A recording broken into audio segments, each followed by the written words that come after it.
Madame la secrétaire générale, Madame la secrétaire générale, Madame la présidente de la session, Messieurs le vice-président et secrétaire général adjoint de la présente session, Mesdames et Messieurs, distingués invités, qu'il me soit permis, au nom de la délégation qui m'accompagne et au mien propre, de remercier particulièrement Madame la secrétaire générale pour l'accueil chaleureux qui nous a été réservé. Je lui transmets en même temps les salutations de son excellence Monsieur le président de la République démocratique du Congo, Félix Tshisekedi Tshilombo, qui souhaite plein succès à ces travaux de la présente session. Je voudrais aussi exprimer toute ma gratitude aux organisateurs du groupe intergouvernemental d'experts 2023 sur la concurrence et la protection des consommateurs. Mesdames et messieurs, c'est un grand privilège pour moi de prendre la parole du haut de cette tribune ce jour pour présenter l'économie de la mise en œuvre des principes directeurs des Nations Unies pour la protection des consommateurs dans mon pays, la République démocratique. En effet, depuis son accession à la souveraineté internationale, la République démocratique du Congo, membre à part entière des Nations Unies, demeure en parfaite coopération avec toutes les agences des Nations Unies, entre autres la conférence des Nations Unies sur le commerce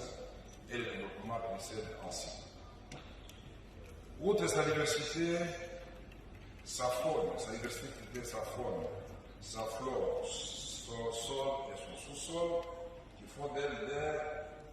le pays solution aux problèmes liés au climat. La République démocratique du Congo est le deuxième pays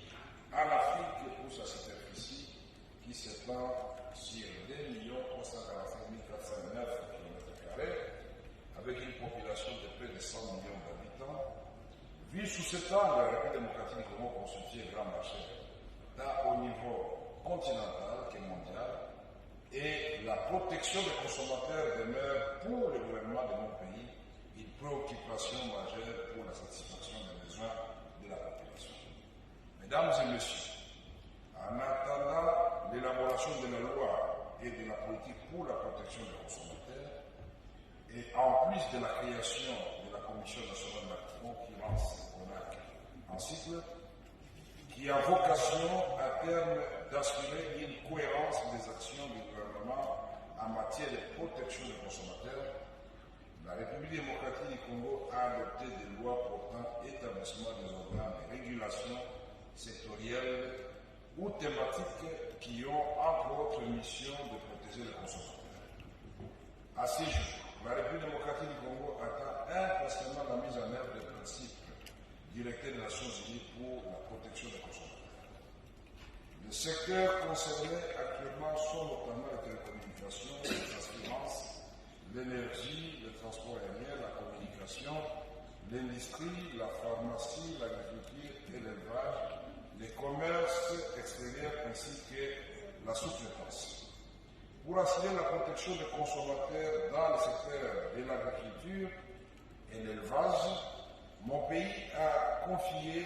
au service de quarantaine animale et végétale aux frontières la responsabilité d'assurer la protection du territoire national contre l'introduction et la propagation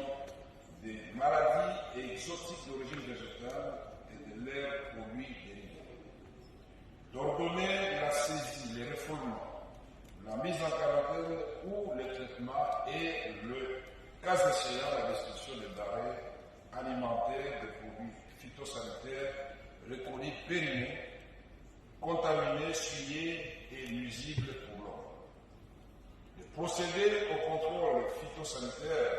des denrées alimentaires et non alimentaires, végétales, minérales et des boissons. D'assurer la police sanitaire au poste frontal. En ce qui concerne le commerce extérieur, l'Office congolais de contrôle veille au contrôle en amont de tous les produits avant leur mise en vente sur le marché. Il a les prérogatives d'interdire, de retirer, d'incinérer tout produit présentant des risques pour la santé des consommateurs. Ainsi, le gouvernement de la République démocratique du Congo fait obligation aux opérateurs économiques de mettre sur le marché des biens dont les informations relatives à la fabrication et à la date d'expiration, la liste des ingrédients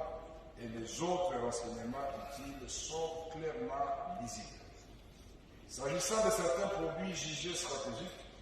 le gouvernement de la République démocratique du Congo, à travers le ministère de l'économie nationale, a mis en place des mesures d'encadrement dont la subvention d'une partie de la structure des prix des produits et ou la réglementation de leurs prix dans le but d'assurer et l'approvisionnement régulier à des prix abordables. Il s'agit de 4 produits appelés produits stratégiques qui sont le produit pétrolier, l'eau, l'électricité et le transport en commun. C'est dans cet esprit qu'est née l'autorité de régulation de l'électricité, mise en place à la suite de la libéralisation de ce secteur en 2014. Cette structure a, entre autres, pour mission non seulement d'assurer un accès équitable à l'électricité à travers notamment un audit de la structure des prix de ce produit, mais aussi assurer la régulation de ce secteur en veillant à l'application des normes et standards en matière de fourniture d'électricité. Il est de signaler que la loi 20/017 du 25 novembre 2020 relative aux télécommunications et à la technologie d'information et de la communication détermine le cadre juridique et institutionnel et assure la protection des droits et libertés fondamentaux des personnes physiques à l'égard du traitement des données à caractère personnel. Définit et réprime les fraudes et les infractions du secteur des télécommunications et des technologies de l'information et de la communication. Manifestement, les articles 96, 97, 99 et 100 de cette loi donnent droit aux consommateurs notamment d'avoir accès à des services de qualité et réguliers, à l'inviolabilité et au secret de communication et s'organiser en ces états. Aussi, il est important de signaler que le ministère en charge du numérique vient d'élaborer une loi promulguée par son Excellence Monsieur le Président de la République, dont certains articles, notamment ceux relatifs à la protection des données privées, prévoient les dispositions pour la protection des consommateurs. Toutes ces mesures contenues dans les textes des lois ou réglementaires sont sujets à une vulgarisation intensive et à l'intention des consommateurs à travers les associations de consommateurs constituées afin que ces derniers aient connaissance de leurs droits. De plus, dans le cadre de ce processus de vulgarisation, la CONAC organise les ateliers réunissant toutes les parties présentes à la concurrence et protection des consommateurs afin de discuter des thématiques de l'heure et échanger des perspectives. Mesdames et messieurs, distingués invités, comme mentionné au début de mon allocution, la République démocratique du Congo a ambition de se doter très prochainement d'une politique ainsi que d'une loi sur la protection des consommateurs. Ces éléments viendront compléter l'arsenal juridique disponible afin d'avoir une couverture quasi holistique des questions et protection des consommateurs dans le respect des principes de l'État. La volonté de la République démocratique du Congo s'est notamment manifestée par un protocole d'accord entre les ministères de l'économie nationale que je dirige avec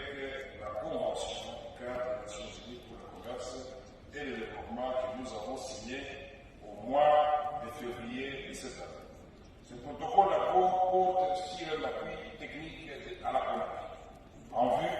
de la rédaction à court terme de la loi sur la protection des consommateurs, de lancer les réflexions pour la rédaction